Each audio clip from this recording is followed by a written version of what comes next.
Next up on stage is going to be Shane Williams. He works for Black & Veatch as a principal consultant, and he's going to talk about cyber risk quantification, protecting critical infrastructure from cyber sabotage.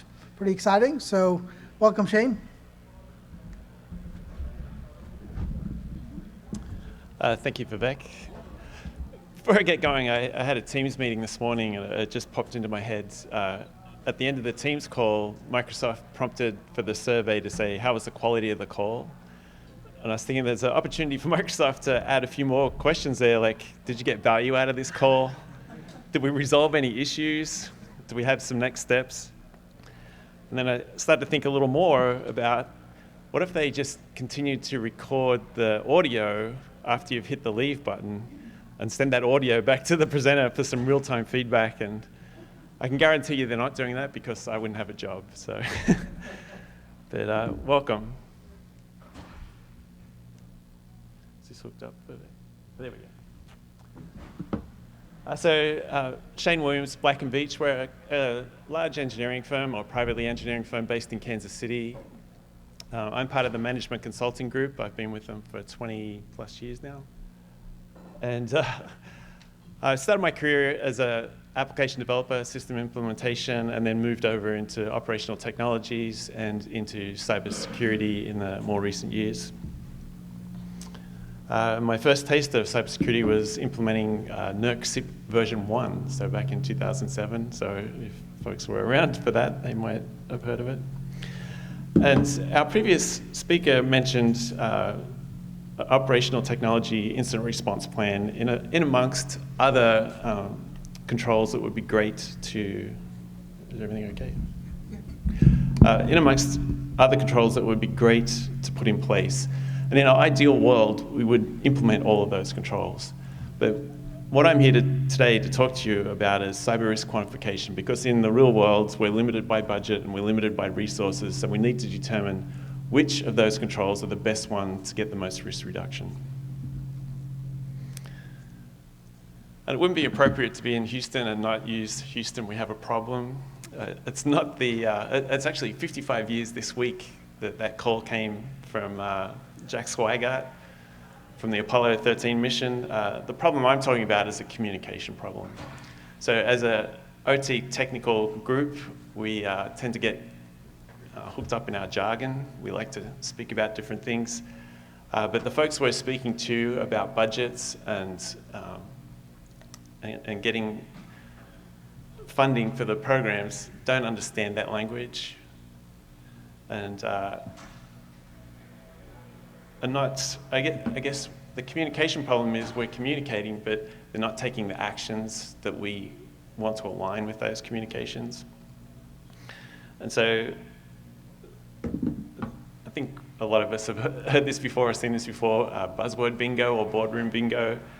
I've just put a little spin on it called the cyber lingo bingo. So just through Smile, who's used these terms as they've spoken to their leadership, and do the leadership really understand what they're hearing from you? So attack vectors, APTs, advanced persistent threats, asymmetric encryption, and the list goes on. MFA, DDoS, they could be bands that we used to wrap to, data breaches, backdoors, smishing, something we did in high school maybe.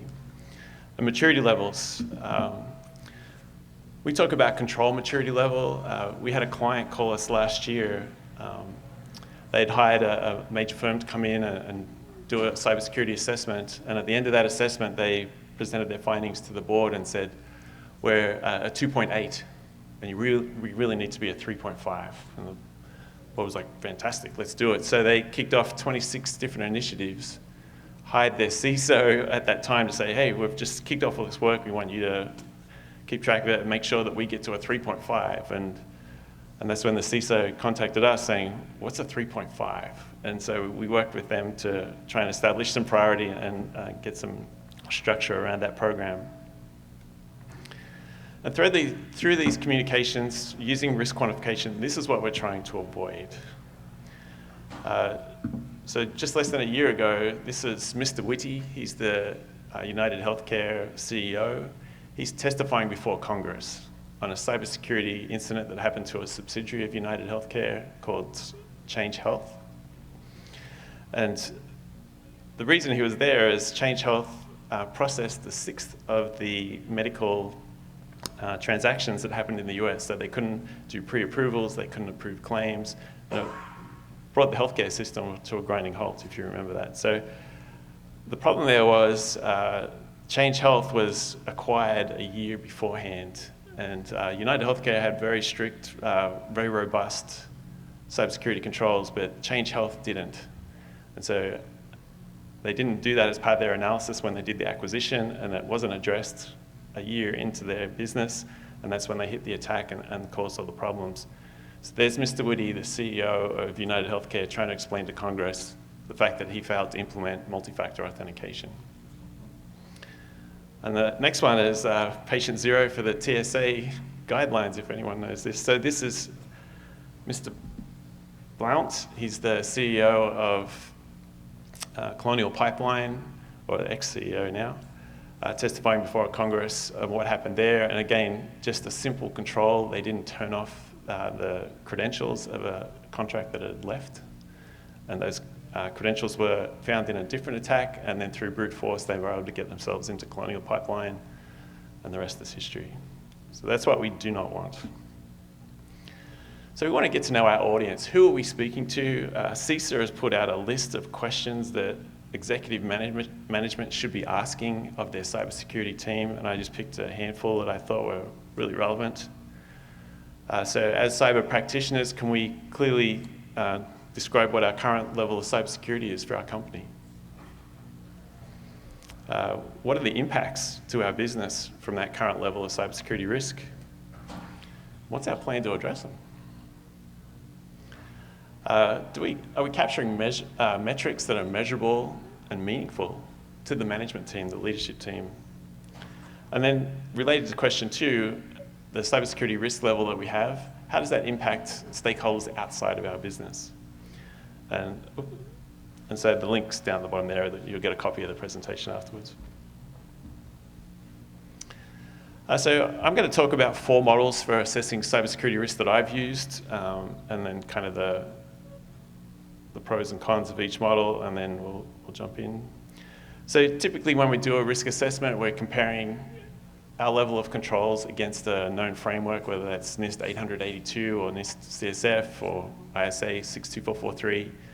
And then we say whether we're compliant with that control. And sometimes it's a binary yes, no, I'm meeting all of the aspects of that control, or we can give a subject score on maturity, so we can say they're a 1 or a 2 or a 3 or 4, or fully implemented, partially implemented, whatever the case may be. And so we do our assessment. We've said, yes, we've got some controls that we're compliant with, some that we're not. And we have our subject matter expert review it, and then at the end they come out with a table saying, well, I think we've got a high risk control that needs to be addressed. We've got a few medium and a few low. And again, thinking back to those questions that I just presented, the leadership's asking, well, how much risk do I have? If I implement these controls that you're recommending, how much risk do I have left?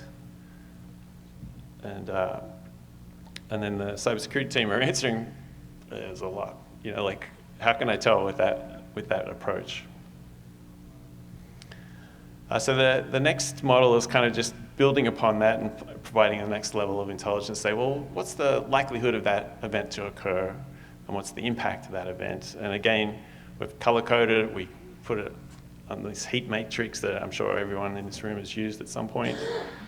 And then we go from there, and we start to do some funky math there. We start to assign numbers to colors and multiplying colors by colors and numbers to numbers, and start saying, through this arbitrary scores that we've added, I now have a total risk, I have an average risk, I have a medium risk.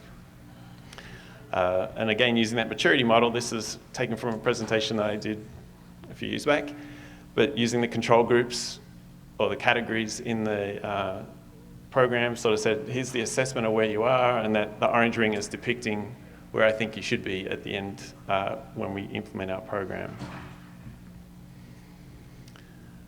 This was another approach that we used with a client a few years back, and it was using a risk scoring methodology. And so we were using the CSET tool that's freely available from Department of Homeland Security.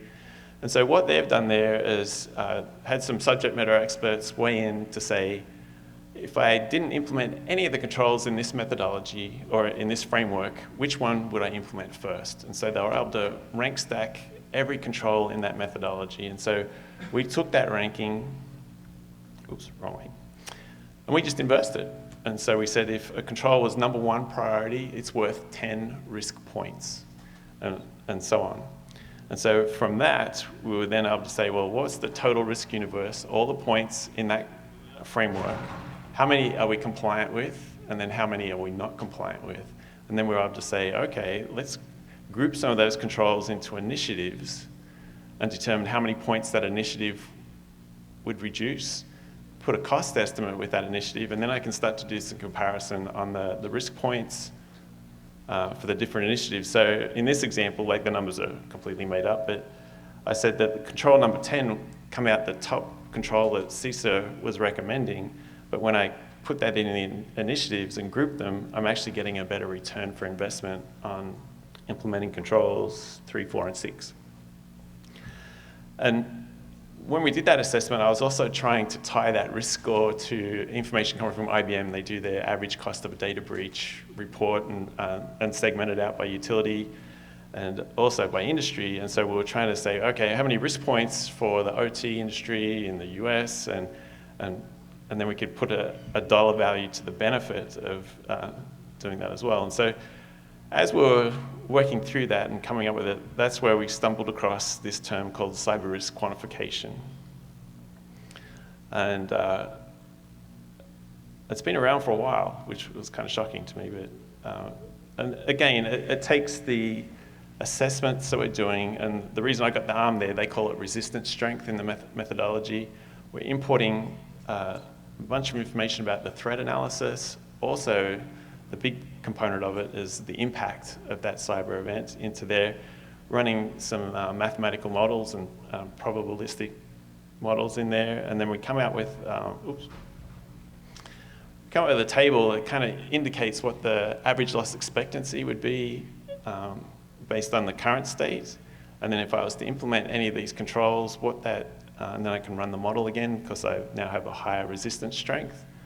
What's the average loss expectancy after I've applied that new control? And then I can see what the deltas are on the numbers, and then I can start to do some return on investment in terms of which control should I implement first because it'll give me the most risk reduction. So cyber risk quantification, there's several levels, or I'd say 3 levels of sophistication that I want to talk about today. One is at the corporate level, and this is from the vendor pool that we've looked at. It's really at the corporate level is what the cyber risk, and what they're doing there is just really taking the industry code and then probably 10 other attributes about the company and looking at like the revenues, the employees, number of customers, and they're bouncing that against an insurance database that's actually a subsidiary of an insurance firm that has this product. But they're using the insurance data to say, in your industry, this is typically what we see as a loss. This is what we typically see companies insuring themselves for against loss. And then that kind of works out the impact side of the equation. And then on the resistance strength, again, just leveraging a control framework to determine the resistance strength and then modifying that loss based on that resistance strength. The next level of sophistication dives deeper down into the impact side of the equation, so looking at the primary losses. So the primary losses are really what happens inside the 4 walls of your building in terms of productivity, any assets that need to be repaired or replaced. And then the secondary losses are what happens outside of the 4 walls of your building, so in terms of fines and judgments, customer churn, or reputation loss. And this model is gaining popularity because it's looking again at the resistance strength to modify that loss, but determining the threat is pretty difficult at this point, and threats come up out of the blue, so it's hard to use historical data to say what could happen tomorrow. So they've just sort of said, this is the impact, this is your strengths that you have in terms of controls, let's focus on what controls we need to remediate. The fact that there's threat actors out there and their probability of actions and their threat capability. We can't predict that. That's too academic. Let's just ignore that side of the equation and put a 1 there in the formulas. And then the deeper one, it's really focused at the asset level, and this is the FAIR methodology we'll talk about in a sec. So this is really just looking at the individual asset, what threat actor is attacking that asset, what vulnerability are they leveraging against that asset, and what's the impact after they've got to that asset. And that's really so if we compare the methodologies, the FAIR is quite complex. It's a heavy load, but you start with the highest value assets and start to build up that library. So similar to the OT it's a response plan and playbooks. You can't do them all at once. It's a process that you build up upon. Once you get some baseline data, it is easier to continue to build that library and build up that corporate-wide view of the risk. There's another methodology called ROSI, or Return on Security Investments, and that's a simplified one, and it's really just focused on the ROI of each control. And then there's Octave, and that was developed by Carnegie Mellon, and it's really focused on the processes, so it doesn't really get into the quantitative. It does a little quantitative, but it's more on process and on stakeholder engagement. For my talk, I'd like to focus on FAIR. I was recently certified as an open FAIR practitioner, so that's where I rest my case. So when we talk about FAIR, as I said, it's really calculating that annual loss expectancy. So trying to quantify that cyber risk in terms of dollars. And it's not just $1 value, it's a range. So at a minimum, we have this, the most likely, and the maximum. And based on the inputs going in there and the statistical modeling, you can say that with 90% confidence. There's always 5% on either end that that could go beyond that range. And then focusing on the loss events, we do break it down into what we're calling contact frequency. So for that asset, how many times in a year would we expect a threat actor to contact that asset?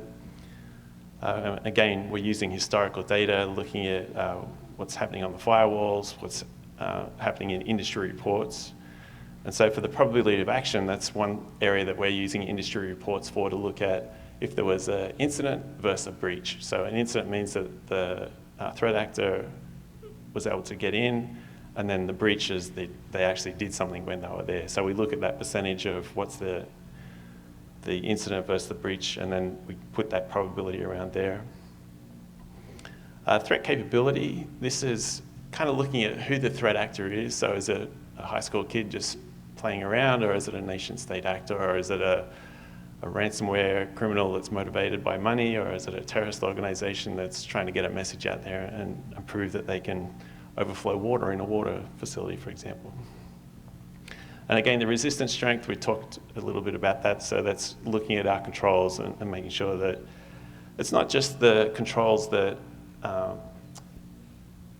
focus on preventing, it's also controls such as an incident response plan or business continuity plan that can reduce the loss magnitude as well, so reducing that time where we're unproductive. Primary losses, again, productivity, everything that's happening in the four walls during that cyber event. The secondary losses, again, outside of the four walls of the building, so what our customers think, what fines and judgments or reputation has. And then for every time that we have a loss event and we trigger that primary loss, we want to put a percentage.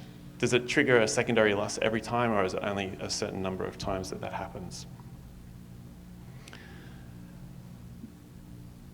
For the FAIR methodology, again, we break it down into the scenarios, who the threat actor is, what control efficiency they're leveraging, which asset are they going after, and then what's the impact of that asset. FAIR also breaks down not all controls are created equal. So When we talk about a loss event control, that's one that is a control that is set up. So let's say authentication for an example.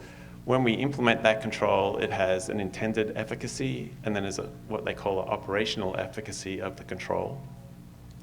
And then the variance control in that example, maybe the authentication software has a vulnerability.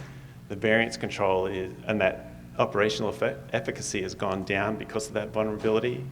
The variance control is now I need to apply a patch to that authentication software to bring that operational efficacy back up to its intended. And then decision controls are really the human. So do I write my password down and put it on my desk? So it's following the policies, but again, when we are modeling this and putting it into the risk scenarios, we focus on which controls are immediately impacting the loss events and which ones are human and variance controls as well. So they have different weightings as we apply it. And so some of the outputs of the analysis, this is a tool that FAIR just released probably a month ago. It's free to download. You can, they have some examples in there. You can plug it. Obviously, you can't read that, but you can kind of get a feel for how the mathematics works behind it. This is an example I pulled from a workbook we just presented to a client a few weeks ago. Again, this is us in an Excel workbook doing this, but there are commercial products out there that we're working with to try and find one that is suited for OT. A lot of CRQ is done in the banking and healthcare industry especially, so we're trying to work with a vendor to say, let's make it more OT specific and get some use cases out of the box there. But the output there is really showing, like, here's what your annual loss expectancy is in terms of percentages and dollars, and then if I was to apply that investment, what that would look like, again, once I run the models with some of the inputs. So why now for CRQ? I guess we're starting to see that cyber is not just a component of the IT group in the company, it's really a strategic risk. So at the executive level and the board level are now being held accountable to cyber risk. And as we saw by the pictures of Mr. Whitty and Mr. Bolton from Colonial, they're having to testify in front of Congress. So they're being held accountable for cybersecurity.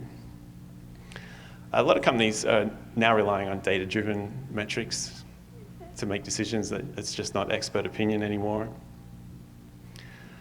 Business continuity. So as we look at these controls, it's a priority to say we've got to be more resilient. We've got to be able to get through this cyber incident and get back on our feet, or continue to keep our critical operations going while this incident's happening.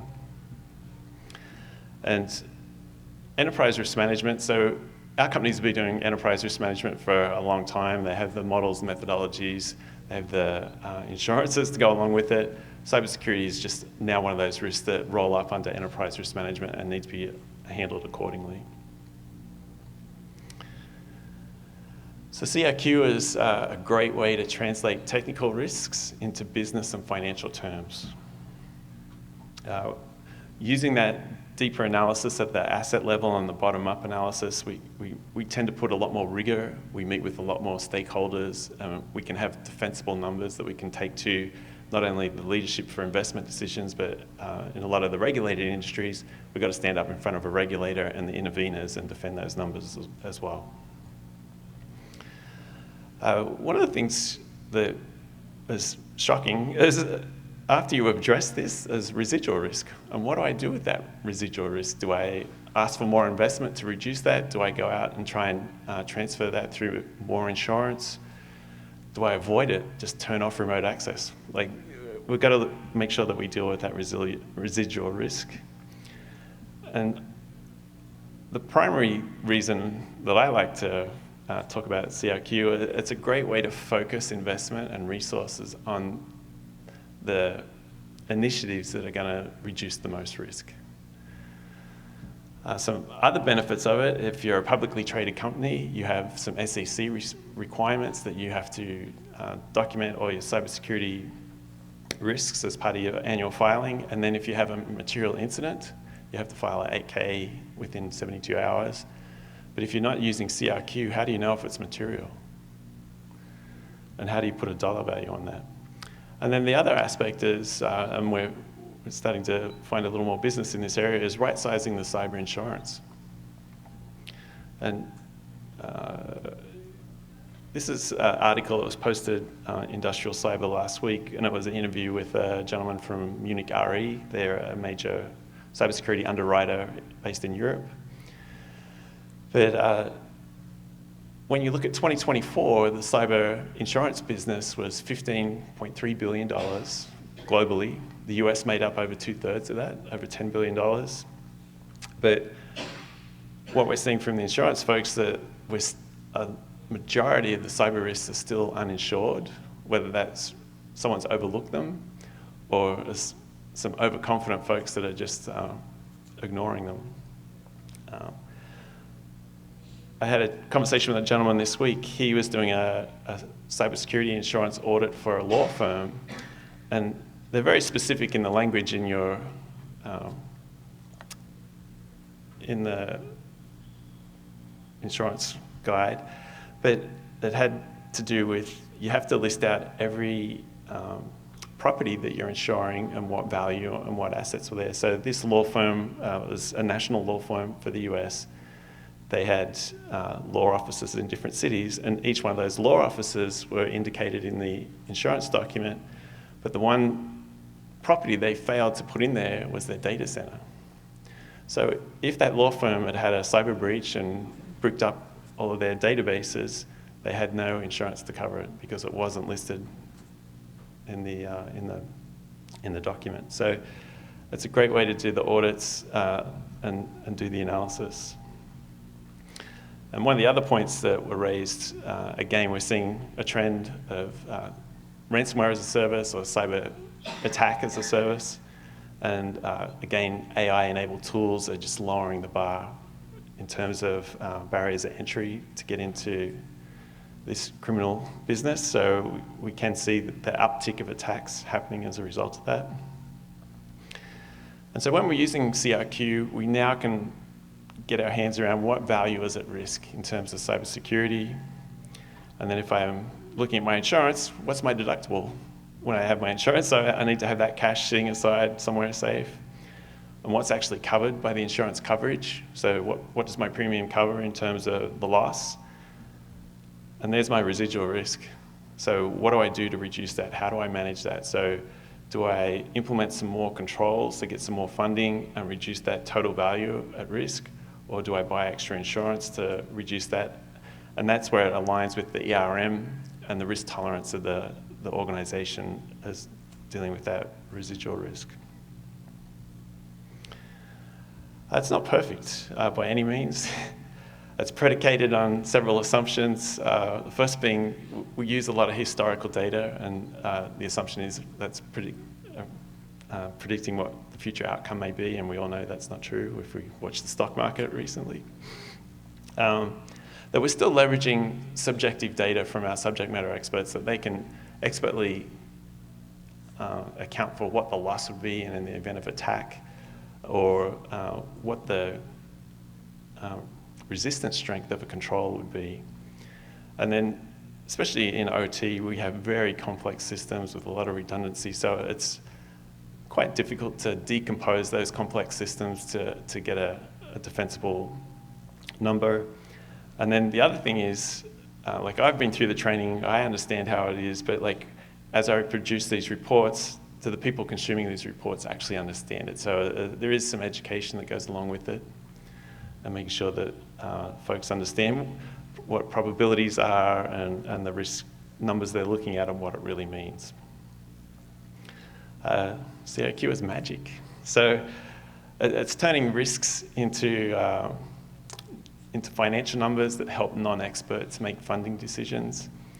And then with all funding, there's an inherent uncertainty there, and this looks objective because we've put a lot of these numbers there, but it does have subjective inputs, so just want to make sure of that. And then CRQ as a model, and all models can be gamed. So if I have a pet initiative that didn't make the cut line in terms of investment, I can go back there and start tweaking numbers to make sure my pet initiative bumps up above something else, as long as I can defend that and the assumptions are believable for the people reviewing the material. I raced through that, so we've got plenty of time for questions. So